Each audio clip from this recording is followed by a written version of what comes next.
147 की, और ये है करीब करीब 1600 रुपए का इंक्रीज। तो ये तो देखिए इस बार हो रहा है, समझिए ध्यान से, ये तो इस बार की बात है कि अगर बैंक ये आज की जो रेपो रेट में बढ़ोतरी है, जो अभी फिलहाल की रेपो रेट में बढ़ोतरी है, लेकिन जरा फर्ज कीजिए आपने 6.5-7% पे लोन लिया था, बात ज्यादा पुरानी नहीं है, मई से ये जो रिवर्स रेपो रेट साइकिल आई है, जब से दनादन रेट बढ़ने शुरू हुए हैं और इस जगह पर पहुंच गए हैं, तब से आपके लिए करीब करीब 2-2.25% का इजाफा हो चुका है, अगर पूरा नहीं तो करीब करीब 2% के आसपास का तो हो गया है। और ये 2% का इजाफा आपके लिए आपकी ईएमआई पे अच्छा खासा भारी पड़ जाएगा। करीब करीब जो आपका नेट इंक्रीज निकलेगा वो 30% के आसपास ऊपर पहुंच जाएगा। टेन्योर अगर आपका बढ़ेगा तो वो भी कई सालों में बढ़ जाएगा। थोड़ी सिचुएशन अब कॉम्प्लिकेटेड हो गई है। तो चलिए आज इसी पे हम बातचीत करेंगे। हमारे साथ हैं सिटी यूनियन बैंक के एमडी और सीईओ डॉक्टर एन कामाकोड़ी साहब, rupiapesa.com के एमडी मुकेश पांडे और ऑप्टिमा मनी मैनेजर्स के एमडी पंकज मटपाल। मटपाल साहब, मैं आपसे शुरुआत करता हूं कि देखिए मैंने कहा जैसे मई के बाद ये ऑलमोस्ट 5वां मौका है जब आरबीआई ने ब्याज दरें बढ़ाई हैं। आगे के लिए भी ऐसे कोई संकेत नहीं कि ब्याज दरें नहीं बढ़ेंगी। चलिए बहुत ज्यादा नहीं बढ़ेंगी तो 25 बेसिस पॉइंट बढ़ जाएगी, यानी ये लगातार तो जो 6.5% पर लोन शुरू हुए थे, मैं होम लोन का एग्जांपल ले रहा हूं, अब वो करीब करीब 8.5 और 9% को टच कर रहे हैं और ये सब कुछ बहुत छोटे वक्त में हो गया। क्या लोगों के लिए जिन्होंने घर खरीदे होंगे उनके लिए एकदम मुश्किल जैसे हालात नहीं हो जाएंगे इसके कारण? क्योंकि देखिए बाकी तो आप जो नए लोन लेते हैं वो बाकी रिटेल लोन पे आज का आज इंपैक्ट आता है, पुराने पे नहीं आता क्योंकि फिक्स्ड होते हैं, लेकिन होम लोन तो फ्लेक्सिबल होता है, उसमें तो पुरानी पिछली मार भी आपको झेलनी ही पड़ेगी। तो क्या अब बहुत सारे लोगों के लिए ये ऑप्शन भी खत्म हो गया होगा कि बैंक अगर उनका टेन्योर बढ़ा रहा था तो वो भी अब बढ़ाने का स्कोप नहीं बचेगा, ना आपको ईएमआई ज्यादा देनी ही होगी? बिल्कुल विपिन जी, देखिए ऐसा है कि जिन्होंने लोन बहुत पहले लिया था तो बेशक उनका लोन तो पहले ज्यादा रेट पर था तो उस हिसाब से ईएमआई कैलकुलेट हुई थी। बीच में इंटरेस्ट रेट कम हुआ तो शायद उनका टेन्योर कम हो गया होगा, अब फिर से टेन्योर बढ़ जाएगा तो उनको उतनी दिक्कत नहीं होगी। लेकिन जिन्होंने उस वक्त पर लोन लिया जब रेट ऑफ इंटरेस्ट 6.5% के आसपास था तो उनकी ईएमआई उस हिसाब से कैलकुलेट हुई। मान लीजिए उन्होंने 15 साल या 20 साल का लोन लिया तो उस हिसाब से उनकी ईएमआई कैलकुलेट हुई और टेन्योर डिसाइड हो गया। अब हुआ ये कि रेट ऑफ इंटरेस्ट जिस हिसाब से बढ़ा है और अभी तो थोड़ी और गुंजाइश है इसमें बढ़ने की, तो उस सब देखा जाए तो डेफिनेटली उनका जो टेन्योर है वो बहुत बढ़ेगा। और जैसा आपने कहा कि क्या ये संभव है कि उतना बढ़ पाएगा, क्योंकि क्या होता है किसी का अगर ऑलरेडी 20 साल का लोन है और नया नया है और उसकी एज के हिसाब से मान लीजिए वो 20-22 साल का ही पॉसिबल था तो आगे कितना बढ़ाएंगे, वो एक क्वेश्चन हो जाता है। तो डेफिनेटली ये भारी तो पड़ने वाला है। हालांकि ईएमआई जो होती है फिक्स होती है, अगर वहां पॉसिबिलिटी हो तो टेन्योर बढ़ाया जा सकता है, पर जैसे आप अभी कह रहे थे कि अगर पहले से इतना बढ़ गया हो तो और कितना टेन्योर बढ़ाएंगे। पंकज जी, इसमें ये है ना कि लगातार ब्याज दरें बढ़ रही हैं, यानी बैंक ने पिछले 5-8 महीने में मई के बाद से टेन्योर बढ़ाए होंगे, तो कई लोग उसमें ऐसे भी होंगे जिनके टेन्योर बढ़ने का भी जो लिमिट है वो एग्जॉस्ट हो रही होगी अब। बिल्कुल सही कहा आपने। लेकिन विपिन जी, एक बात कहूंगा कि निवेशकों को या बोरोवर्स को जो लोन लेते हैं होम लोन के मामले में समझना चाहिए कि आप जब 15-20 साल का लोन लेते हैं तो ये स्थिति आने वाली है। इस वक्त बहुत जल्दी आई क्योंकि हम बहुत ही निचले स्तरों पर थे इसके लिए, बट 15-20 साल में ये स्थिति कई बार आएगी। तो हमेशा ही ध्यान रखना चाहिए कि आपकी जो कैपेसिटी है रीपेमेंट की उसे थोड़ा कम ही आप लोन लें तो बेहतर है। तो ये जो अभी थोड़ा सा पिंच हो रहा होगा बहुत सारे बोरोवर्स को, बहुत सारे कस्टमर्स को, इस बात से थोड़ी सी सब सीख भी लेनी चाहिए। राइट और ये यही है कि अपेक्षा के मुकाबले ज्यादा जल्दी, क्योंकि देखिए पूरा सिनारियो एक उल्टा था। कोविड अगर नहीं आता तो शायद इंटरेस्ट रेट इतने नीचे जाते ही नहीं। अब कोविड से आपको थोड़ी राहत मिली तो युद्ध आ गया तो इकोनॉमी हिल गई, इकोनॉमी हिली दुनिया भर की तो वो वापस से इंटरेस्ट रेट तेजी के साथ बढ़ गए, जितने तेजी से नीचे गए थे उतने तेजी से ऊपर बढ़ गए। तो वो शार्प प्राइस शायद बहुत लोगों को दिक्कत दे रहा होगा, चुभ रहा होगा, लेकिन जो पंकज जी कह रहे हैं कि वो आपको देखना था। एनीवे, आप जिन्होंने थोड़े पुराने लोग रहे होंगे जो 4-5 साल लोन लेके हो चुके हैं उनके लिए ठीक है, लेकिन जिन्होंने ताजा इसी डाउनफॉल में लिया वहां पर तो दिक्कत होगी। अब आगे और समझेंगे कि कैसे इससे निजात पाने के क्या कोई तरीके हो सकते हैं, आप क्या क्या उपाय कर सकते हैं। कामाकोड़ी साहब, आप देखिए अभी 35 बेसिस पॉइंट का राइज आया है और गवर्नर साहब की जो कमेंट्री है उससे ऐसा कोई एश्योरेंस भी नहीं है, अभी जो इंटरनेशनल हालात है उससे भी ऐसी कोई एश्योरेंस नहीं है कि आगे चल के ये कोई होल्ड हो जाने वाला है या ये बंद हो जाएगा? आपको क्या लगता है आगे और हम इस इंटरेस्ट रेट हाइक्स देखेंगे, और अगर देखेंगे तो किस हद तक जा सकता है? अभी लिखते वो इन्फ्लेशन रेट वो अपर बैंड के बहुत नजदीक आ गया है, वो शायद एक्सपेक्टेशंस है और एक बार another 25 basis point at the maximum हो सकता है। ऐसा लगता है वो हम इंक्रीजिंग इंटरेस्ट रेट का ऑलमोस्ट लास्ट पॉइंट में हम लोग है, तो मे बी लाइक उसके बाद वो स्टेबलाइज होना चाहिए, उसके बाद इंक्रीज होने के लिए अभी एक्सपेक्टेशन कम ही दिख रहा है। एक चीज लाइक इन्फ्लेशन भी आ गया है, दूसरा चीज बेस इफेक्ट भी लाइक से वो बराबर एडजस्ट होगा, तो वो कम से कम only at the best another 25 basis point हो सकता है, ऐसे ही लग रहा है अभी। But anyway some amount of uncertainty भी है, बट ऑलमोस्ट हम द इंक्रीजिंग इंटरेस्ट रेट के लिए एकदम लास्ट में है करके ऐसी हमारा उम्मीद है। चलिए, ये उम्मीद तो बहुत अच्छी है और आप एज ए बैंकर ज्यादा इस चीज को समझते हैं, तो इसमें एक और क्वेश्चन में सप्लीमेंट्री आपको कर दूं कि जब लोन रेट्स घटाए जा रहे थे ड्यूरिंग कोरोना टाइम कि भाई आपको थोड़ी इकोनॉमी को पुश किया जाए, तो देखिए एक लेवल के नीचे नहीं जाएंगे क्योंकि उसके नीचे तो घटा नहीं सकते, तो यहां पे भी वो बात लागू होगी कि ठीक है, आपको महंगाई आपकी दुश्मन है, आपको उसको पकड़ना है। अच्छा, ये भी हम जान रहे हैं कि महंगाई का यहां इंटरेस्ट रेट से सीधा लेना देना है नहीं, ये इसका जो रीजन है वो सप्लाई साइड पर है, इश्यूज है, इंटरनेशनल इश्यूज है जो आपके हाथ में नहीं है, तो वहां पर भी कोई अपर लिमिट तो बैंक रखेगा आरबीआई कि भाई अब मैं कितना बढ़ाऊंगा, इससे आगे बढ़ाऊंगा तो फिर मेरी दूसरी चीजें ग्रोथ तमाम हैम्पर्ड होगी, तो क्या वो लिमिट आपको आती हुई दिख रही है? या अभी लाइक से वो कम से कम आप लाइक से दी इन्फ्लेशन का रेट देख रहे हैं तो वो नीचे आने का शुरू ऑलरेडी है। वो ऑयल प्राइसेस भी लाइक से पहले के हम वो युद्ध शुरू होने के समय इवन 100 के ऊपर ही था, उधर से अभी कम से कम $20-25 कम हुआ है। तो ये सब चीज एंड मानसून वगैरह भी अच्छी तरफ दिख रहा है, वो ये सब एक्सपेक्टेशंस के ऊपर वो कम से कम लाइक जैसा मॉर्निंग रिपोर्ट में आया एक दो क्वार्टर के अंदर वो कंफर्ट जोन वो रेंज के अंदर आना चाहिए। वो आने के बाद वो इंक्रीजिंग इंटरेस्ट रेट आने के लिए अभी चांसेस कम दिख रहा है, उसके वजह से ही हम कर रहे हैं the at the best another 25 basis point हो सकता है, बट एक बार वो अपर बैंड ऑफ 6% के नीचे आने के बाद दी रेट उधर ही होगा, वो ऊपर नहीं होगा करके एक्सपेक्टेशंस है। चलिए, तो अच्छी बात है। आप बहुत सारे दर्शक हमारे कहेंगे कि कामाकोडी साहब के मुंह में घी शक्कर कि बहुत हो गया, वर्स्ट टू वर्स्ट कंडीशन में तो 25 बेसिस पॉइंट और बढ़ेगा, नहीं तो वो लिमिट आ गई है। अब इसके ऊपर एक महत्वपूर्ण सवाल और होगा, वो मैं आपसे आगे पूछूंगा कि क्या इसका रिवर्स होने का भी कोई सिनेरियो बन सकता है, लेकिन उससे पहले मुकेश जी मैं आपके पास आऊंगा। होम लोन जैसे हमने बात कर ली, लेकिन लोग बहुत सारी प्लानिंग करते हैं। अभी तो सिस्टम ही ऐसा है कि आप रिटेल लोन्स की तरफ जाते हैं, आपको कार खरीदनी है, इन दिनों तो लोग और भी दूसरी चीजों के लिए आप लोन्स ले लेते हैं, वहां पर क्या इंपैक्ट आएगा? वो भी अब बहुत महंगे होते हुए दिखेंगे, तो यानी लोग थोड़ा पीछे हटेंगे। अब कार की हो, चाहे टू व्हीलर की बात हो, फोर व्हीलर की बात हो, या ऐसे किसी भी एक्सपेंस की बात हो। ये मुकेश जी से सर मेरा सवाल है। हम आपने डिस्कस भी विपिन जी, जैसा कि आपने खुद बोला है, पिछले 6 महीने में 4 बारी रेपो रेट बढ़ा है और 2.25% का इजाफा हुआ है पिछले 6 महीने में, और लगभग सारे बिजनेस ओनर्स या जितने भी लोन लेने वाले अभी हैं जो प्लान कर रहे हैं, उनको ये कहीं ना कहीं आइडिया है कि जो रेपो रेट है मार्च से पहले 6.5 के करीब आएगा। जहाँ तक आपने बोला होम लोन के अलावा और किन किन सेक्टर पे इसका इम्पैक्ट पड़ेगा, बहुत बड़ा सेगमेंट है एमएसएमई का, जो कि अपने बिजनेस को ग्रो करने के लिए बैंकों से फंडिंग लेती है, जैसे वर्किंग कैपिटल लोन हो गया, लोन अगेंस्ट प्रॉपर्टी, गाड़ियों का लोन, जैसे आपने बोला है, इन सब के ऊपर इसका इम्पैक्ट होगा और इन सब पे इनका जो रेट ऑफ इंटरेस्ट या जो ईएमआई वो अभी करंटली पे कर रहे हैं, उन सब की ईएमआईज बढ़ेंगी।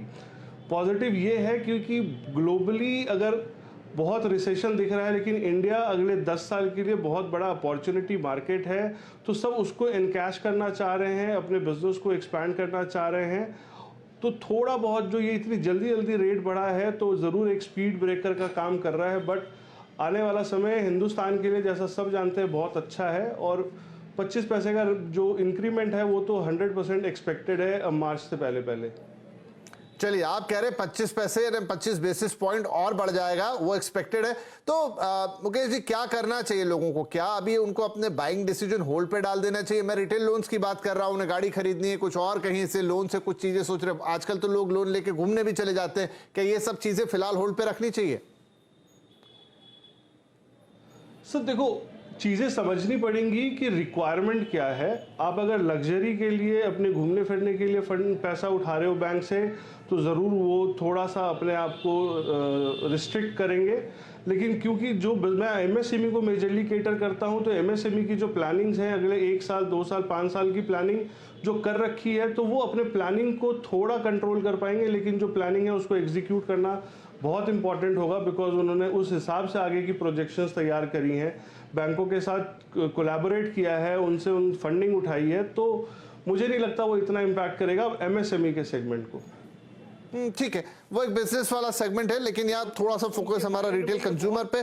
पंकज साहब, तो अब मैं थोड़ा सा ये समझना चाहूंगा आपसे कि देखिए, अब जो स्थिति है वो तो है, ठीक है, और खास तौर पे होम लोन वालों की मैं बात करूंगा, लेकिन क्या ऑप्शंस उनके पास बचते हैं? या टेन्योर एक ऑप्शन है जो कई लोगों के लिए एग्जॉस्ट होता, या उसकी लिमिट हो रही होगी एग्जॉस्ट, वो बैंक से शायद पता कर सकते हैं, वो आप बताइएगा। उसके अलावा वो और क्या कर सकते हैं? क्योंकि देखिए, एक अभी जिस तरह से हम इकोनॉमिक स्थिति में हैं, चीजें स्पष्ट नहीं है, आने वाले इंक्रीमेंट्स कैसे होंगे। बहुत बढ़िया रिसेशन हमें दुनिया के दूसरे देशों में दिख रहा है, लेकिन क्या भारत उससे बिल्कुल अछूता रहेगा? क्या यहां पर बिजनेस एनवायरनमेंट पे इंपैक्ट नहीं आएगा? लोगों की सैलरी में उस तरह के इंक्रीमेंट ही होते रहेंगे क्या जो अभी तक पिछले 1-2 साल में हमने देख लिए? और बहुत सारी चीजों पर डिपेंड करेगा।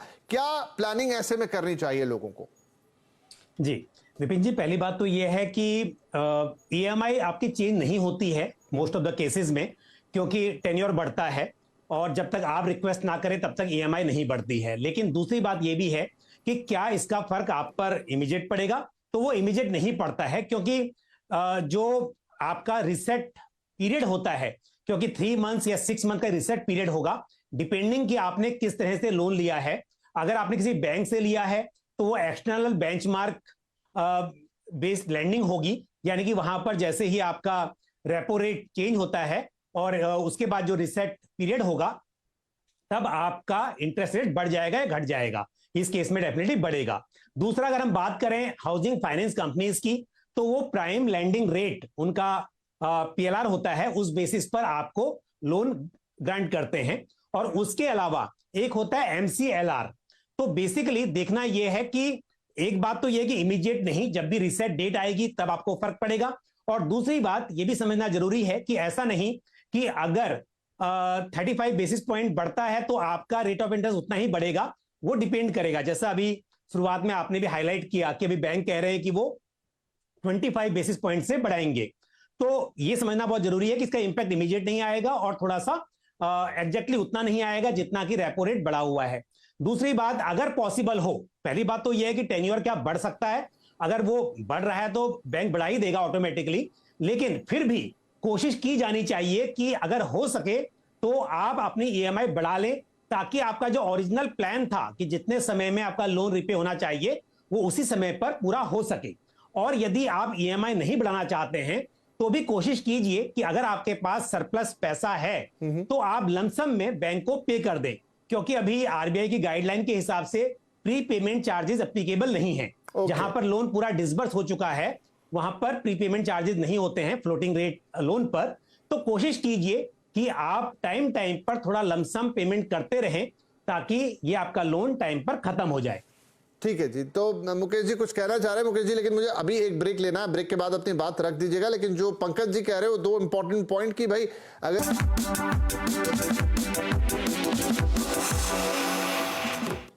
Welcome back.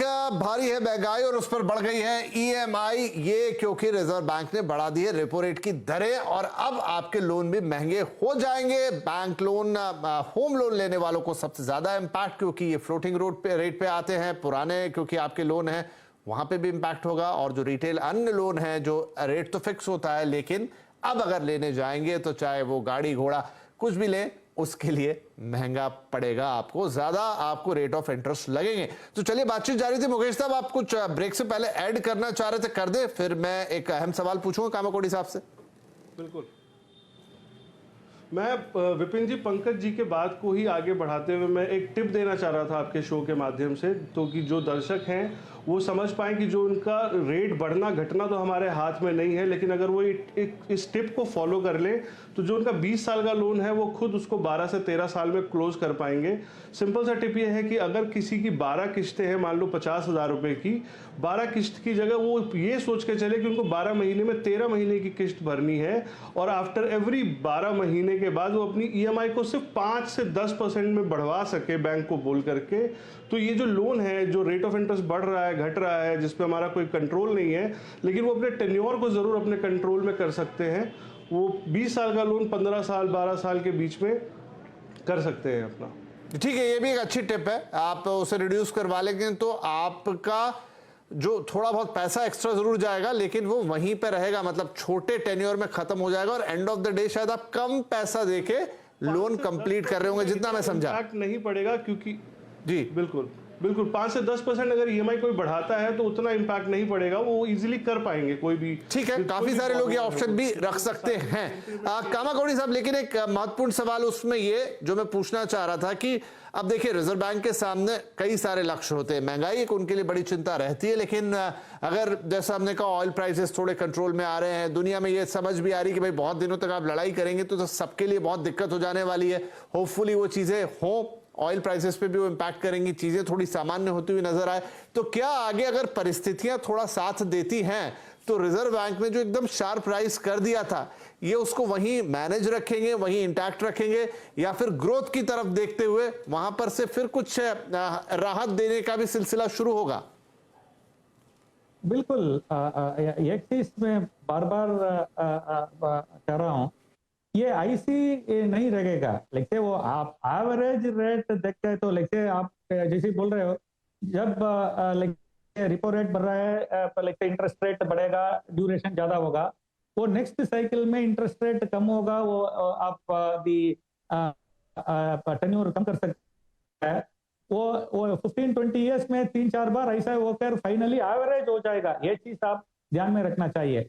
नंबर 2, आप एकदम कांस्टेंट ईएमआई रखा है तो एक 5 साल 10 साल के बाद वो आपका सैलरी में वो इंक्रीमेंट आया होगा, वो percentage of that EMI in the overall salary would have come down.